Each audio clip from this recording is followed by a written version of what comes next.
தமிழக அரசியல் வரலாறுல ஒரு பெரிய திருப்பு முனையை, ஒரு பெரிய சாதனையை பதித்திருக்கக்கூடிய இந்த 2026 தேர்தலோட நிஜமான கதாநாயகர்கள் யார் அப்படின்னா மக்கள் தான்.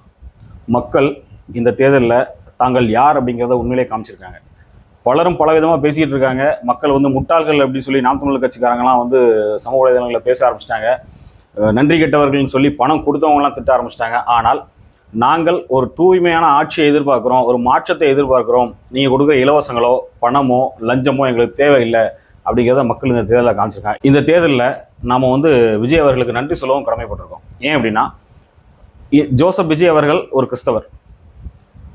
இந்த மக்கள் அவருக்கு ஒரு பெரும்பான்மையான ஆதரவை கொடுத்து ஒரு மகுடத்தை சூட்டியிருக்காங்க. அவர் ஆட்சி அமைக்க போகிறாரா, எப்படி அமைக்க போகிறாரு, பிற கட்சிகளை உள்ளே சேர்த்து அவர் ஆட்சியை தக்க வைப்பாரா, இல்லைனா இதில் ஏதாவது மாற்றம் நடக்குமா, எப்போதும் போல் டெல்லி உள்ளே இறங்கி அரசியல் பண்ணி இதில் ஒரு குட்டையை குழப்பமா அப்படிங்கிறலாம் ரெண்டாவது விஷயம். ஆனால் அவரை இப்போ வந்து இருக்கக்கூடிய இந்த ரேஸில் ஓடக்கூடியவர்களே முதன்மையான நபராக அவரை கொண்டு வந்து மக்கள் அங்கீகரித்து நிப்பாட்டியிருக்காங்க, ஜாதி மதங்கள் எல்லாத்தையுமே கடந்து. அப்போ இந்த தேர்தலில் மக்கள் காமிச்சிருக்க ஒரு முக்கியமான விஷயம் என்ன அப்படின்னா, மதத்தை பார்க்கல. விஜய் அவர்கள் மட்டும் அல்லாமல் விஜய் அவர்கள் நிறுத்திருக்கக்கூடிய வேட்பாளர்களில், வெற்றி பெற்றிருக்கக்கூடிய வேட்பாளர்களில் பல பேர் கிறிஸ்தவர்களும் இஸ்லாமியர்களும் இருக்காங்க. இப்போ மக்கள் வந்து மதத்தை பார்க்கல, இந்த மதத்துக்காரன் பார்த்து ஓட்டு போடல, ஜாதியை பார்க்கல. நிறைய பட்டியல் சமூகத்துக்காரங்க இந்த தேர்தலில் தவேக சார்பில் நிறுத்தப்பட்டு அவர்கள் வெற்றி பெற்றிருக்கிறார்கள், பொது தொகுதிகளில் கூட. அப்போ மக்கள் வந்து ஜாதியையும் பார்க்கல. ஜாதி மதம் எல்லாத்துக்கும் அப்பாற்பட்டு நாங்கள் ஒரு நேர்மையான மாற்றத்தை விரும்புகிறோம் அப்படிங்கிறத மக்கள் வந்து சொல்லியிருக்காங்க. அதனால் இப்போ விஜய் அவர்கள் நேர்மையானவர் தானா அப்படிங்கிற கேள்வியை வந்து யாரும் கேட்க வேண்டாம்.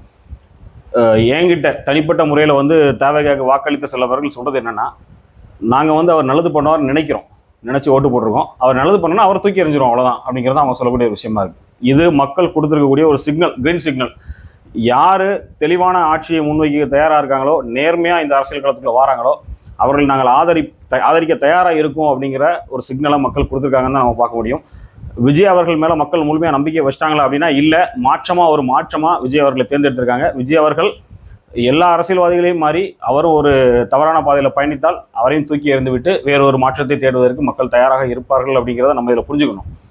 மக்களாட்சி அப்படிங்கிறது மக்களால் தேர்ந்தெடுக்கப்படக்கூடியது தான். அதனால் இதில் மக்களை குறை சொல்வதற்கும் திட்டுறதுக்கும் முன்னாடி நாம் அந்த மக்கள் மனசில் இடம் பிடிக்காமல் போனதுக்கு என்ன காரணம் அப்படிங்கிறத பிற நபர்கள், இந்த தேர்தலில் தோல்வியடைந்த மற்றவர்கள் ஒரு பகுப்பாய்வுக்கு உட்படுத்தி அந்த தவறுகளை சரி செய்து கொள்ளணும் அப்படிங்கிறது தான் ஒரு சரியான விஷயமா இருக்கும். அதை விட்டுட்டு எப்போதும் போல் இந்த நாம் தமிழர் கட்சிக்காரங்களாம் இன்னும் நிறைய படிக்க வேண்டியது இருக்குது. எப்போதும் போல மக்களை திட்டுறது, பைத்தியங்கள், முட்டாள்கள், ஒரு பைத்தியக்காரன் தற்கொலை ஒருத்தர் சொல்கிறான், 2000 வருடங்களுக்கு முன்னதாகவே வந்து சாக்ரட்டிஸ் சொல்லிட்டாரு இந்த மக்கள் இப்படி தான் இருப்பாங்க அப்படின்னு. அப்போ எதுக்கு நீங்கள் அரசியலுக்கு வரீங்க, எதுக்கு நீங்கள் தேர்தல் களம் காண்றீங்க? இந்த மக்கள் இப்படி தான் இருப்பாங்கும் போது எதுக்கு இவ்வளோ திரள் நிதியை திரட்டணும், அதில் பாதி ஆட்டையை போடணும், எதுக்கு இந்த தேர்தலை நீங்கள் சந்திக்கணும்? தேவையில்லையே, இப்படி தான் மக்கள் இருப்பாங்க தெரிஞ்சு போச்சு. இல்லை, நீ எப்போதும் போல தத்துவங்களை பேசிட்டு யூடியூப்பில் சாட்டை துரைமுருகன் அவர் சம்பாதிக்கிற மாதிரி எல்லாரும் சம்பாதிச்சுட்டு போகலாம்ல, எதுக்கு நீங்கள் அரசியல் களத்துக்கு வரணும் அப்படிங்கிற ஒரு கேள்வியை மக்கள் திருப்பி கேட்டாங்கன்னு வைங்க, நீங்கள் என்ன பதில் சொல்லுவீங்க?